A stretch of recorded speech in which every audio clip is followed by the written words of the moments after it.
Hi guys, what's happening? My name is Jordan Jarrett-Bryan. I am a sports television presenter.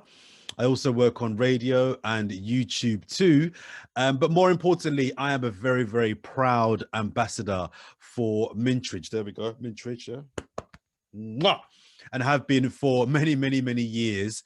We do some great work, which I'll get to in just a moment. I would normally be visiting you guys in person at your school, but unfortunately, because we're in lockdown and we know about COVID-19, I'm unable to do that. So we've got to do these sessions virtually via the computer, but it's fine. You know, we can still have some fun on today's session here as well. Let me tell you a little bit about what I do and my fantastic job. I think I have the best job in the world. I think my job is brilliant. I get to travel the world watching different sporting events and meeting fantastic athletes from a wide variety of different sports, from football to boxing, tennis, gymnastics, rugby, athletics, and everything in between. I have a brilliant job. I love my job, and I've worked very hard to do what I do, and have been doing it now for about 15 years.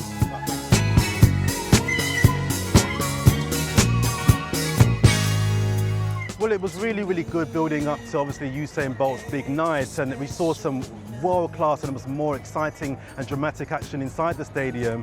It was Usain Bolt's big night, but it didn't go according to plan as the American sprinter Justin Gatlin won the 100 men's meter final. What's happening, people? Welcome to the brand new season of It's All Blackademic with myself, your host, Jordan Jarrett-Bryan. And I want just one name. Who is your musical icon? Sorry, who's your musical icon? Each of you. Just one. Don't want a list, just want one name. Wow. Do you know what, yeah? I know this is going to sound so weird because we are just not, like, I'm nothing like her. But, listen to me before you say it. And just finally, we know you're a proud Brit and you're also very proud of your Nigerian heritage as well. World Cup final this year, England v Nigeria. Who are you backing? Oh man. Woo! England will probably win, man. Who would you want to win? Let it be a draw, bro. I think a lot of Arsenal fans, it reminds me a lot of the Arsene Wenger in-out debate before. You have these hardcores that just seem to be married to this idea that Wenger can do no wrong. You feel the sport had or has hit rock bottom and is on the way back up because many people watching athletics are becoming more and more skeptical about what they're watching. Personally, I think it was there.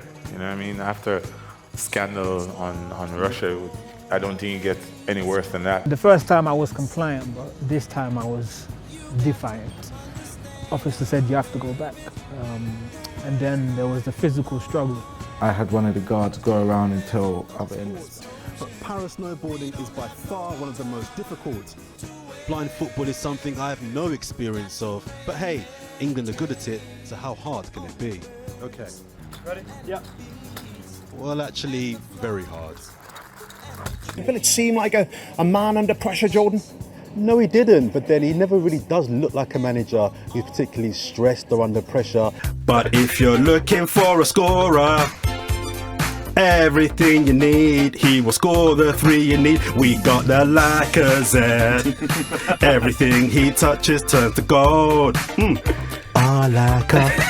Well, Jordan Jarrett-Bryan is joined by former wheelchair basketball player, the Paralympian Dan Johnson. I'm joined by Dan Johnson here, also part of our co-commentary team here. Dan, it was a bit of a blowout for the men in the end.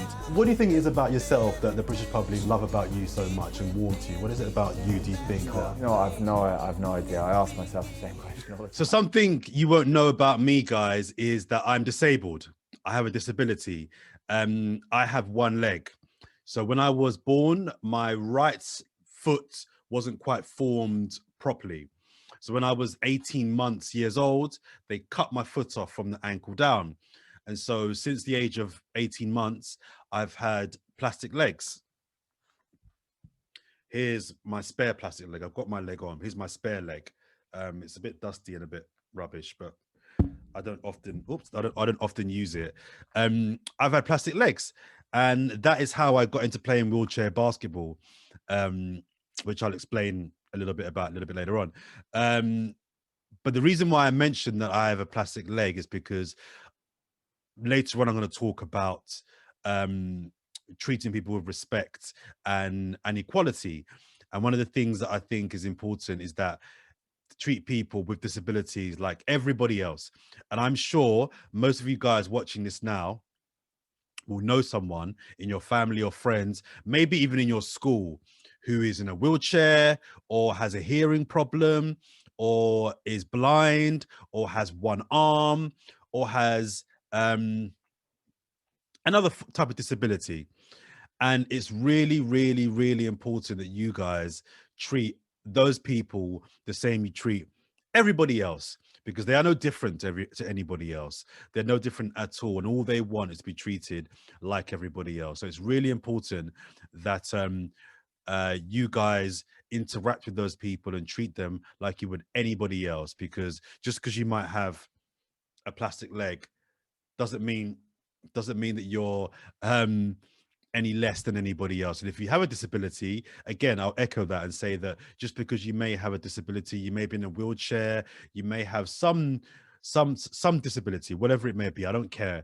You are the same as everybody else, and you should believe and know that you are just as good as everybody else.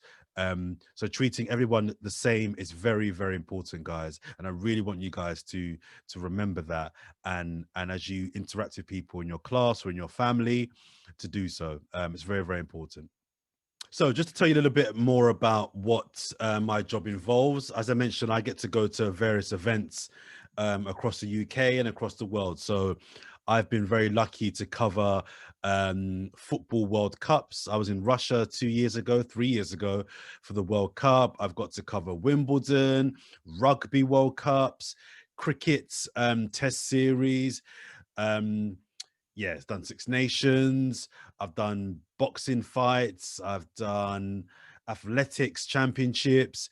I've done Paralympic games. So I get sent to these events to cover them for Channel 4 News, where I now work. And I love my job. Absolutely love my job. I love sport, which I'll get to in just a moment. But it all began with a love and a passion for writing. I was very, very passionate about journalism and about media. So when I was at school, about your age, when I was about 12, 13, I came across a magazine, a youth magazine based here in South London called Live. And Live was a magazine written entirely by young people, for young people. I was the editor, I became the boss, if you like, for about 6 years. From 13 to a bit long, actually, from 13 to 20 years old. I then went on to edit another magazine, a music publication. I loved it. I loved writing.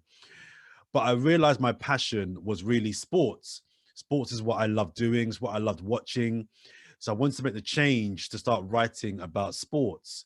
So I started doing some music sports stuff for BBC One Extra. And then from that, I got some opportunities to do work experience for some other magazines and the BBC and Channel 4, and some local magazines as well. And I got to do some match reports, and I just got to build up my experience about writing about different sports. I then got the chance to cover the 2012 Paralympic Games that were here in London. You guys may or may not remember that. I don't know how old you guys are, but you may remember the 2012 Paralympic Games. And I was part of the Channel 4 team, the television team that was covering the games. And then that just gave me a springboard on to do more events. And I loved it. And I still love my job to this day. I love watching sports. I'm very passionate about sports. And what I would say to you guys is to find your passion. Find the thing that makes you happy. So for me, it was sports. I love sports. I love sports. But you may love fashion and hair and beauty. You may love technology.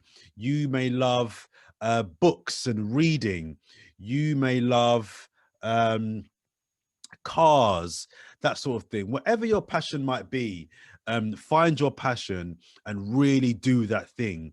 So for me, it was sports and it was writing, but for you, it might be something different. But whatever it is, find the thing that makes you happy and really run with it. Whatever it may be, find that thing and make the most of it, because that's what ultimately will make you happy. And that's what you want to do as a career. When you're older, when you're much older, you want to do a job that you love doing, that you feel really that you feel strongly about. And that's what I want you guys to do, to work out as you get older what it is that you love and do that thing. For me, it was definitely sports, and traveling the world covering sports is something that I love. I get to be on radio and talk sport and just talk about sport, really. And that's what makes me happy. So our sports reporter, Jordan Jarrett-Bryan, went along to say hello. Now, I played professional wheelchair basketball for 15 years, home and abroad, but I've always wanted to try wheelchair tennis. So what better place to do so and make my debut than here at the National Tennis Centre. Ready? Wheelchair tennis is played on the same size courts and follows the same rules as the able-bodied game. The significant difference being the ball is allowed to bounce twice and can be inside or outside the court. Oh, I'm getting all technical now. So I've been very, very lucky and fortunate to meet, as I mentioned, some of the best athletes in the world.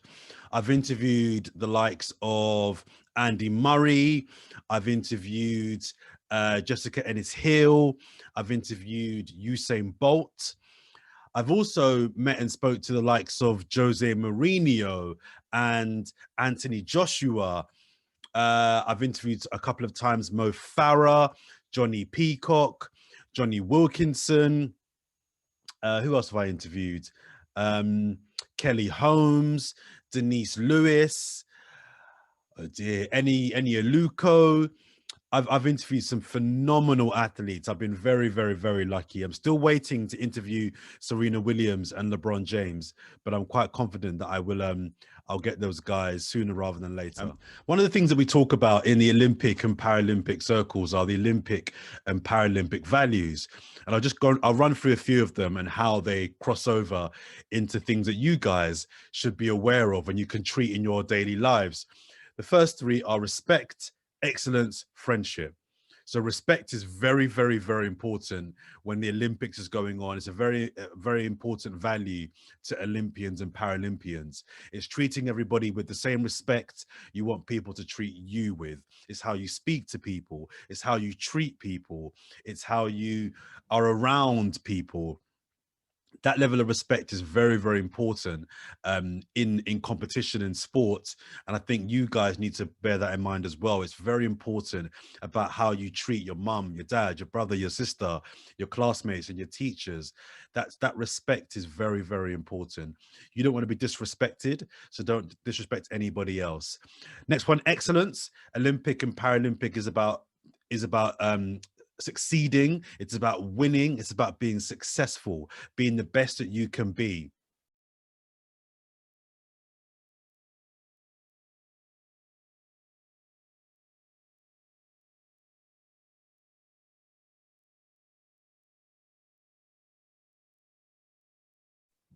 And same thing for everyday life, for me and for you. Excellence is about being the best person you can be. How can you be a better person today than you was yesterday? How can you work harder at maths and science and PE and wood tech and food tech and science, all the subjects that you do? How can you be the best that you can do? And even if you do really good, can you then be a little bit better? All the things, whether it might be sport you might do sport beyond school, beyond being in school. How can you be better? How can you practice more? How can you train more? How can you get a better score in your test? That's important. And friendship, the bond between Olympians and Paralympians is very, very important, because although they're competing against each other, they all understand, they've all worked very hard to get to where they've got to. So there's that bond they have of understanding. We're here at the Olympics or Paralympic Games. We've all worked very, very hard. So that's the one thing that brings us all together. Determination, courage, equality, inspiration. Again, all very important qualities throughout the Olympics and Paralympics that you guys can take into your daily lives. Be as determined as you can. Whatever you want to do in life, don't let anybody tell you no. You want to do it, you put your mind to it and you do it. Courage, standing up for what's right. Courage is about doing not what your friends do, but what you think is the right thing to do. What's in your head? What's in your heart? What's telling you what to do in it being the right thing? How can you stand out from the rest when it's very difficult to disagree with people, even though you know this is the right thing to do? Equality, very important. No matter what color you are, no matter if you're disabled or not, if you're tall, short, you have blonde hair, black hair, you have big lips, you have small hat, whatever you have, we treat everybody the same. And that's very important in the Olympic and Paralympic circles. And it's very important in life to treat everybody the same. None of you guys are more important or better than anybody else. And if you treat everybody with, again, the respect we spoke about earlier on, and with equality, everybody will be happier for it. Inspiration. How can you lead by example? How can you show your friends and your classmates that you're going to lead by example so they can follow in your footsteps? That's very important as well. Responsibility is a very important one too. Always taking responsibility for what you do. Don't always blame your classmate or your teacher or your mum or your dad for your actions. Take responsibility for what you do. These are all very important qualities in the Olympic and Paralympic circle that you can all take into your own lives, be it at school, be it at home, be it with your friends. These are all values you can take wherever you go, and very, very important values they are. So now normally I would be at your school with you and I would give you the chance to ask me any questions that you might have for me. But because I'm not there, we can't do that. So I'm going to try and answer some of the questions that are most commonly regularly asked of me by students. So one of the first ones I'll ask myself that's often asked of me is, of all the people that I've interviewed, who is the person that I've had the best bond with? And the person I think, I've done some brilliant interviews with some brilliant people, but the person I think I've done the best interview with, who there was a bit of a bond with as well, was the world heavyweight champion boxer, Anthony Joshua. He was brilliant. He was really polite. He was respectful.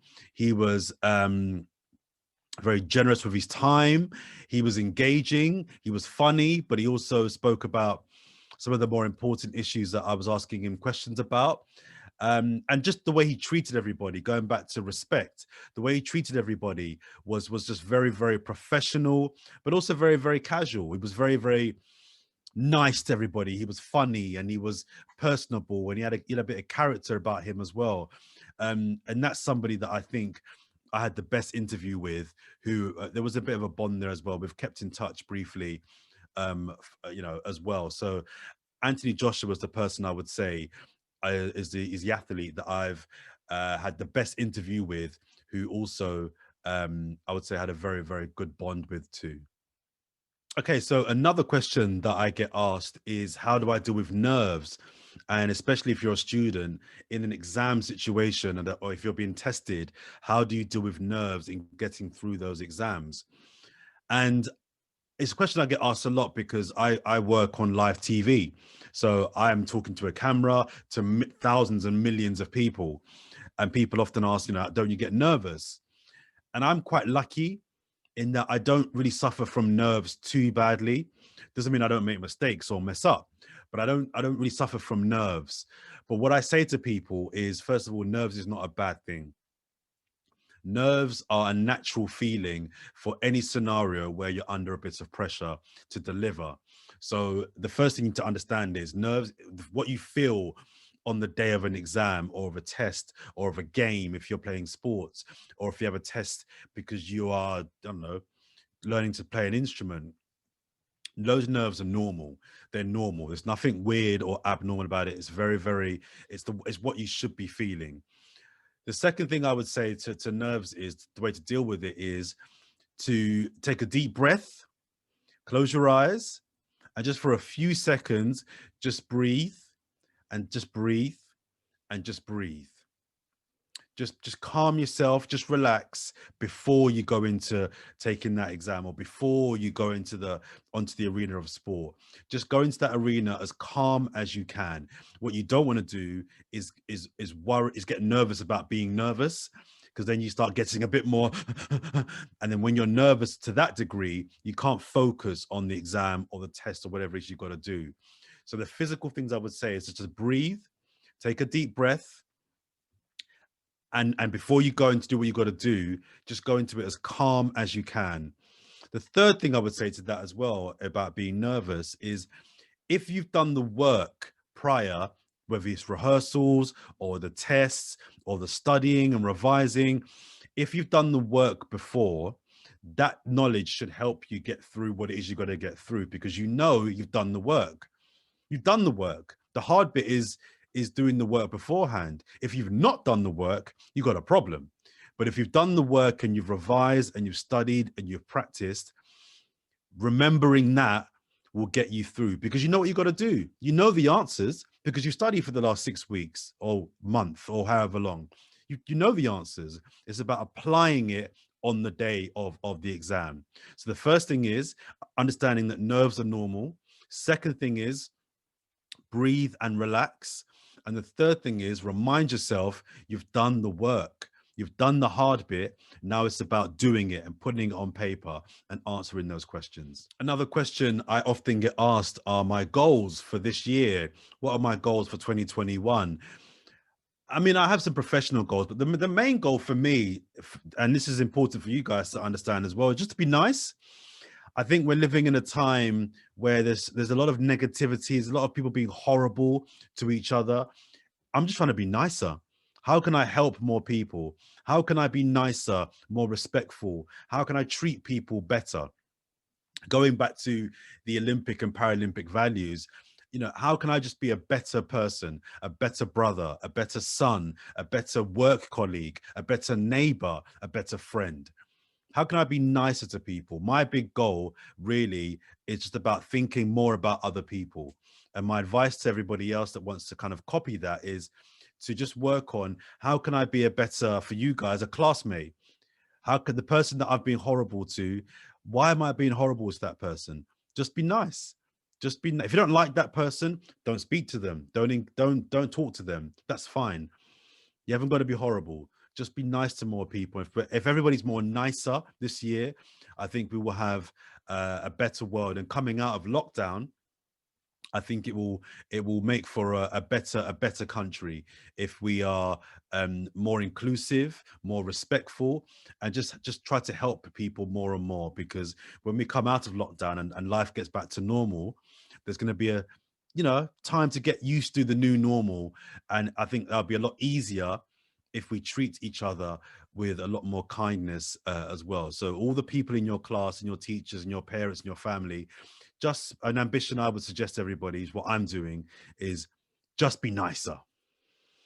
Okay, another question that I often get asked, and this one is very, very important. It's, what advice would I give to students who are a bit anxious and a bit nervous about their lives, both within school and outside of school? And my advice to students would be to understanding that this lockdown period, it will go. Life will get back to normal at some point. I can't tell you when. I'd be lying, but it will get back to normal. I can promise you that. At this time when studying, I really feel for you guys. I really feel for all students.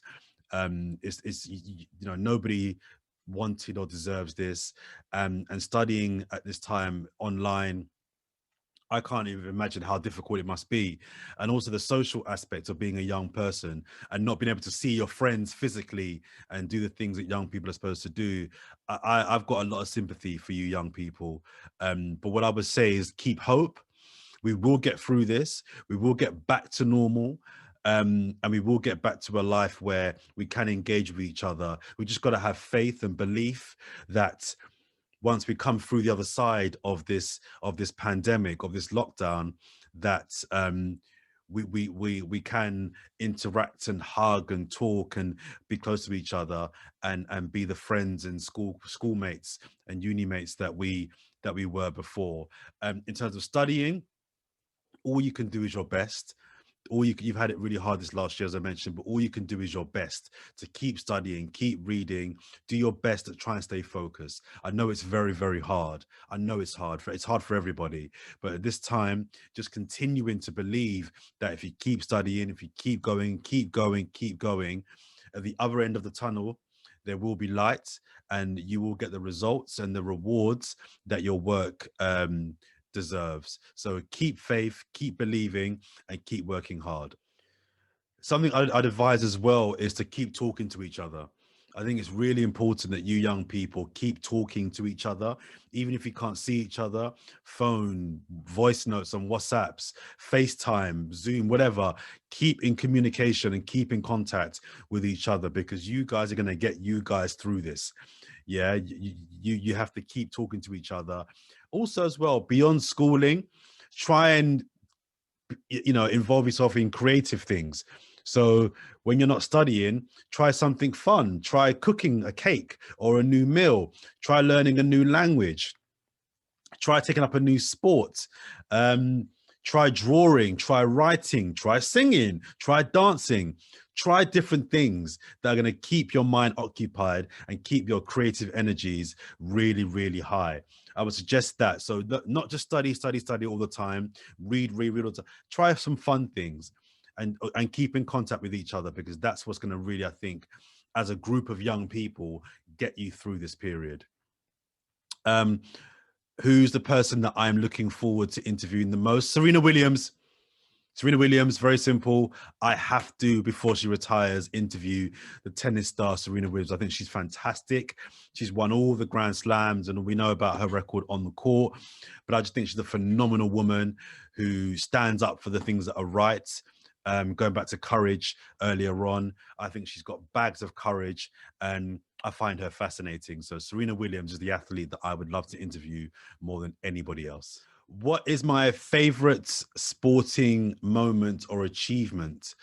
I would say I won the European Wheelchair Basketball Championships. We won it twice. I won it with Great Britain Juniors wheelchair basketball team many, many years ago now. We worked very hard. We were a great team. There was great character and energy amongst me and the team and the coaching staff.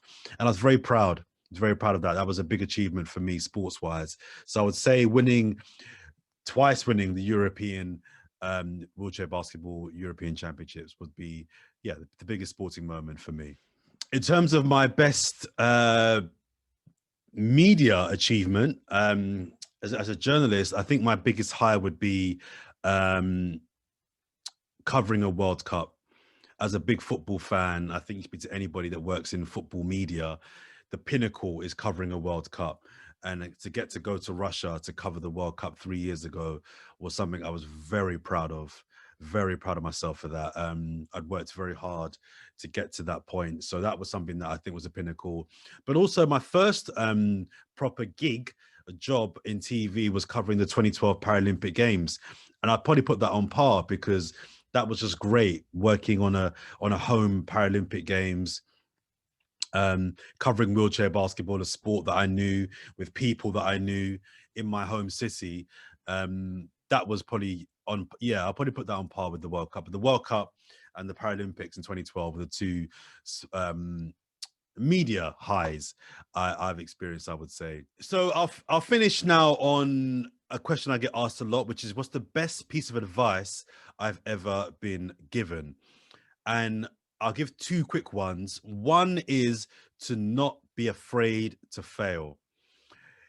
You guys are going to make lots of mistakes. There'll be things that you will try that won't work out. You will have tests and exams that won't go the way you want them to go, but don't give up, and don't be afraid to make mistakes. Don't be afraid to try something.